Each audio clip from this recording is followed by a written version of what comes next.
दोस्तों, मध्य प्रदेश से एक लड़की बस पकड़ती है, प्रयागराज के लिए जो महाकुंभ लगा है वहाँ आती है स्नान करने के लिए। मौनी अमावस्या के दिन जो 29 तारीख को पड़ा था, प्रयागराज उतरने के बाद वो लड़की वहाँ से जाती है स्नान महाकुंभ, वहाँ स्नान करती है। स्नान करने के बाद शाम का वक्त हो जाता है। 29 तारीख का मौनी अमावस्या के दिन वहाँ पे कुछ खलबली भगदड़ से हो जाती है। जो उसके गांव के साथी थे उन लोग का साथ उस लड़की से छूट जाता है और साथ छूटने के बाद जो लड़की अकेली पड़ जाती है, रोती बिलखती हो जैसे तैसे करके वो प्रयागराज बस स्टॉप पहुंचती है। उसको जाना चाहिए बस पकड़ के मध्य प्रदेश, तो चली जाती है वो मिर्ज़ापुर। दोस्तों, मिर्ज़ापुर पहुंचती है तो उसके साथ ऐसा कांड हो जाता है, आप सोच के हैरान हो जाएंगे। दोस्तों तो नमस्कार दोस्तों, स्वागत करता हूं आप सभी का एक नई वीडियो में। मैं हूं मनोज। दोस्तों, एक कहानी मध्य प्रदेश रीवा की है। रीवा की रहने वाली एक युवती होती है जिसकी उम्र मात्र 20 वर्ष होती है। वो रीवा से बस पकड़ती है प्रयागराज कुंभ आने के लिए, यहाँ स्नान करने के लिए। जो उसके गांव के कुछ लोग आते हैं, उसके साथी आते हैं। वो आते हैं प्रयागराज, उतरते हैं। उतरने के बाद महाकुंभ जाते हैं, स्नान करते हैं। स्नान करने वो करते करते पूजा पाठ करते उन लोग का शाम हो जाती है। शाम के 29 तारीख रहता मौनी अमावस्या के दिन वहाँ पे कुछ खलबली भगदड़ सी हो जाती है। उनमें जो उसके गांव के साथी होते हैं उन लोग का साथ उस लड़की से छूट जाता है और छूटने के बाद लड़की अकेली पड़ जाती है। लड़की जैसे तैसे करके वहाँ से प्रयागराज बस स्टैंड पहुँचती है। प्रयागराज बस स्टैंड पहुँचने के बाद लड़की को बस पकड़ना चाहिए रीवा की, तो पकड़ लेती है मिर्ज़ापुर की बस। मिर्ज़ापुर लड़की बस पकड़ के पहुँच जाती है। वहाँ पहुँचते पहुँचते उसको देर हो जाती है, शाम हो जाती है। शाम को वक्त वहाँ बस स्टॉप पर उतरती है। बस स्टॉप पर उतरने के बाद कुछ दूर जाती है, जाते जाते कुछ दूर पहुंचती है तो वहाँ एक गांव दिखाई देता है। गांव के पहले एक स्कूल होता है, स्कूल के पीछे एक पेड़ होता है। वो पेड़ के नीचे जाकर बैठ जाती है और पेड़ के नीचे बैठने के बाद उसको काफ़ी रात हो जाती है। काफ़ी रात के बाद गांव के कुछ लोग होते हैं वो शाम के वक्त आते हैं, उस लड़की को बैठा हुआ देख के उसके साथ मनमानी कर लेते हैं, छेड़खानी कर लेते हैं।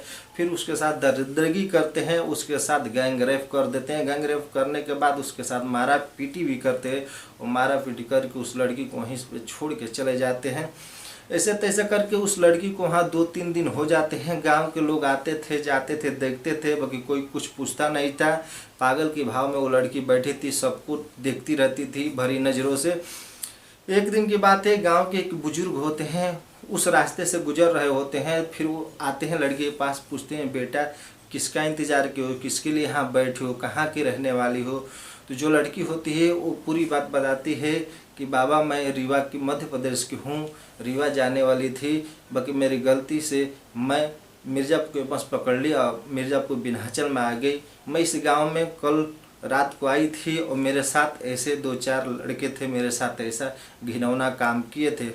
फिर वो गांव के जो बुजुर्ग आदमी होते हैं वो सुनते हैं, बहुत ही हैरान हो जाते हैं, चौंक जाते हैं। वो फिर जो विंध्याचल के पुलिस स्टेशन होता है वहाँ पे फ़ोन लगाते हैं।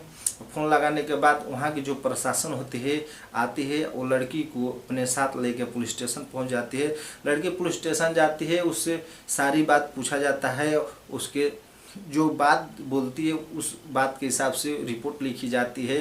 वो लड़की अपने ससुराल का, अपने ससुर का नंबर भी देती है। जो वहाँ की प्रशासन विंध्याचल की होती है उसे ससुराल फ़ोन करती है और सारी बात बताती है। जो उसके ससुर है उसको बुलाते हैं लेने के लिए। तब तक उसकी सेवा में जुट जाती है जो वहाँ के विंध्याचल के प्रशासन होती है, जांच पड़ताल में लग जाती है। जो लड़की जो बात बताई होती है उसकी जांच पड़ताल शुरू कर देती है। तब तक वहाँ के जो उसके ससुर होते हैं लड़की का, वहाँ पुलिस स्टेशन विंध्याचल पहुँच जाते हैं। विंध्याचल पहुँचने के बाद वो पहचान लेते हैं, वो बोलते हैं हाँ ये मेरी बहू है। फिर प्रशासन उनको हवाले, जो उनके ससुर आ जाते हैं तो उस लड़की को उसके ससुर के हवाले कर देते हैं। फिर उसके ससुर एक और कल्पना चौंकाने वाली बात कह देते हैं कि ये लड़की का कुछ दिमाग ठीक नहीं है, कुछ ये माइंड मिस्टेक है। अब देखिए क्या होता है।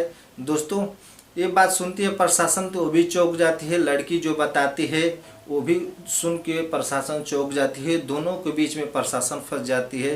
तो दोस्तों आपको बता दूं, प्रशासन तो जो थी वो लड़की पे विश्वास कर रही थी, क्योंकि उसके साथ जो हुआ था वो पहले गांव में भी वही बात बताई थी और जो पुलिस चौकी आई थी फिर वही बात बताई थी, और जो उससे साथ वो हाथापाई हुई थी उसके आंख पे निशान थे, सब कुछ बताती थी।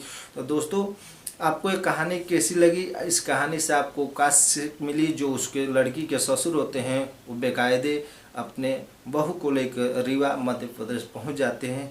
दोस्तों कहानी आपको अच्छी लगी तो अच्छे अच्छे कमेंट कीजिए। जिस भी राज्य से आप देख रहे हैं उस राज्य का अपना नाम कमेंट सेक्शन में ज़रूर मेंशन कीजिए। मिलता है एक नेक्स्ट स्टोरी में, तब तक के लिए जय हिंद, जय भारत। अपना